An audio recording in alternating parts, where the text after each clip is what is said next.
Aujourd'hui, je voudrais dans cette vidéo rappeler quelques consignes hyper importantes pour faire de bons abdos en toute sécurité. Trop souvent encore, je vois des abdos qui sont faits de manière vraiment très dangereuse et j'en vois de plus en plus dans les clubs sportifs ou même chez les enfants.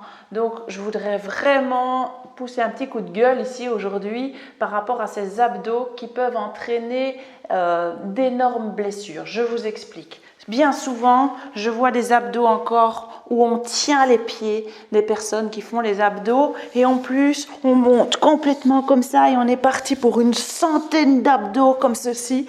Alors là, c'est clair, net et précis, ce ne sont pas vos abdos qui travaillent dans ces positions-là. Donc, qu'est-ce que ça procure ces abdos?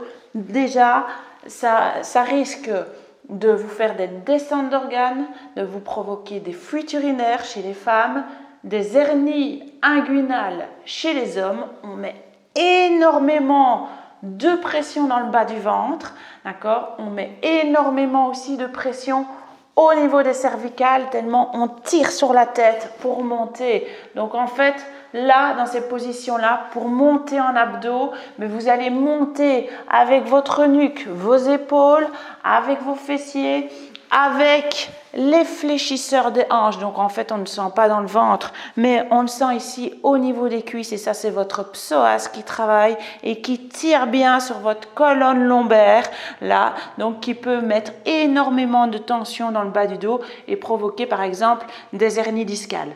D'accord? Donc, c'est vraiment ces abdos, je ne veux plus les voir et j'en vois encore beaucoup trop à l'heure actuelle.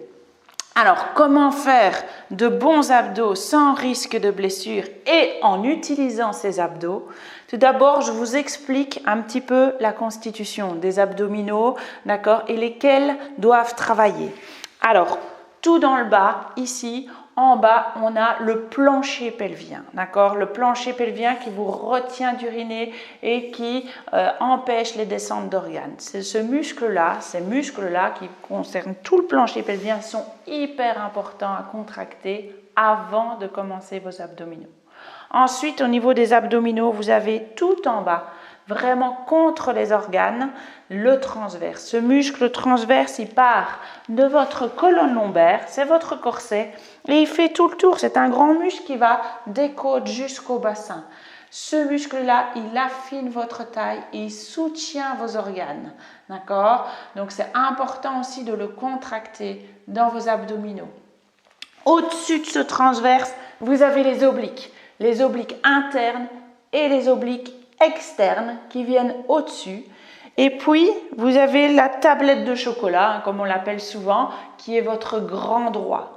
Alors, dans les abdos que je vous ai montrés précédemment, donc il ne faut pas faire, évidemment, c'est le grand droit qui travaille, ce muscle qui est hyper puissant et qui fait gonfler votre ventre.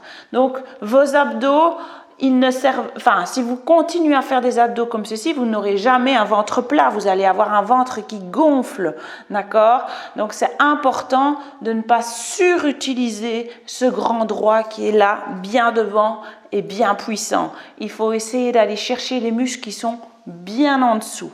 Alors, pour vous faire des bons abdos, il faut vous coucher sur le dos et déjà bien vous installer sur le dos, c'est-à-dire en allongeant votre colonne. Donc, on va soulever les fesses, aller mettre le bassin le plus loin possible, soulever la tête, aller allonger. Là, déjà, vous sentez qu'on a tout allongé et qu'il y a une cuvette qui se forme. Alors, pour sentir votre périnée, donc le plancher pelvien, simplement la contraction du périnée, vous allez vous retenir d'uriner. Ça va vous permettre déjà de contracter une partie des abdos, votre transverse ici dans le bas du ventre, ce qui va remonter vos organes vers le haut et donc empêcher cette poussée vers le bas qui donne les fuites urinaires. Donc, vous allez lever une jambe en tablette. Je vais vous faire sentir simplement le transverse, le périnée et le transverse. Vous allez mettre une main à l'intérieur du genou et l'autre main, vous la mettez sur le ventre. Et là, vous allez serrer le périnée. Donc, on se retient d'uriner et puis on souffle et on presse légèrement la main. On pousse la main sur le genou et le genou pousse sur la main. Et vous soufflez bien et vous sentez le ventre qui durcit en dessous de votre main et qui rentre. D'accord? Donc, quand je dis souvent à mes clientes, quand vous faites un abdo, vous ne devez pas sentir le ventre qui gonfle. Si votre ventre gonfle, ce n'est pas vos abdos qui travaillent. D'accord?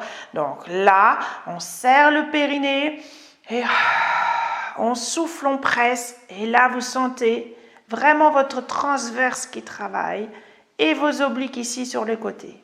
Le grand droit ne travaille pas ici devant puisque vous gardez la longueur là des bretelles. Serrez le périnée, soufflez, on presse. Faites-le 2-3 fois là de chaque côté pour bien sentir vos abdos, le périnée, le transverse qui travaille. Voilà, on fait la même chose ensuite avec l'autre jambe. Là, serrez le périnée, donc on se retient d'uriner et on souffle. Vous sentez vraiment que la contraction, elle part du bas vers le haut. Serrez le périnée, soufflez, on presse. Sentez vraiment le ventre qui quitte vos mains. Serrez le périnée et soufflez, on presse. Ok, là on va essayer de faire les abdos en montant en abdos, en ressentant la même chose que ce qu'on vient de sentir. Donc vous allez mettre les mains derrière la tête, là, et vous allez presser la tête dans les mains. Donc comme si on voulait un peu écraser ses mains avec la tête, tout en gardant le menton rentré. Donc on serre le périnée et on souffle, on écrase un peu les mains. Là vous sentez les abdos, les obliques, un peu plus ici haut au niveau des côtes. Donc on serre le périnée pour bien démarrer d'en bas. On souffle, on presse la tête dans les mains. Vous sentez vraiment vos obliques, vous les sentez les deux cordes ici sur les côtés, entre les côtes et le bassin. Quand vous rigolez, c'est les muscles qui se contractent. Serrez le périnée et soufflez, on presse la tête dans les mains. Ok.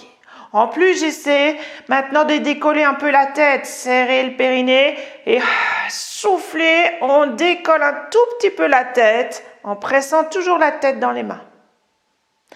Voilà, serrez le périnée, soufflez, on décolle un peu la tête. Et là, vous sentez vraiment les abdos travailler. Serrez le périnée, soufflez, essayez de mettre même une main sur le ventre pour sentir que ça ne gonfle pas. Maintenant, essayez de monter un peu plus haut. Vous allez sentir ce qui se passe au niveau du ventre. Donc, on serre le périnée, on souffle, on monte un peu plus haut.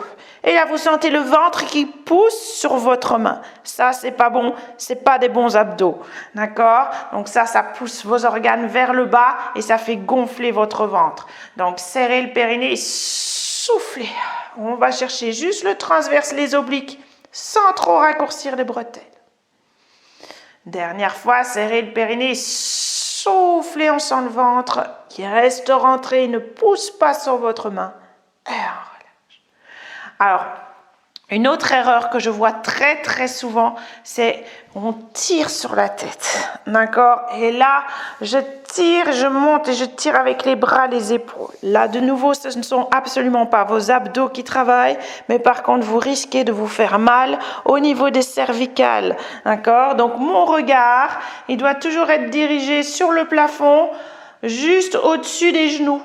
D'accord? Et je décolle un tout petit peu la tête. Donc mes cervicales, en fait, elles ne bougent pas. Je ne rentre pas plus le menton, d'accord? Je monte et j'ai toujours mon regard au-dessus des genoux. Voilà. On relâche. Voilà, j'ai beaucoup de choses à vous dire sur vos abdos, mais essayez déjà de retenir ceci. Quand vous faites vos abdos, votre ventre ne peut pas gonfler et vous ne pouvez pas tirer sur votre tête avec les mains, mais plus pousser la tête dans les mains. C'est hyper important pour ne pas se blesser et pour sentir vraiment que vos abdos travaillent. Je dis souvent à mes clientes, il faut faire un abdo pour sentir ses abdos. Ça ne sert à rien de faire 100 abdos pour sentir un peu vos abdos. Si vous faites 100 abdos, ce ne sont pas vos abdos qui travaillent. Ça, c'est clair et net.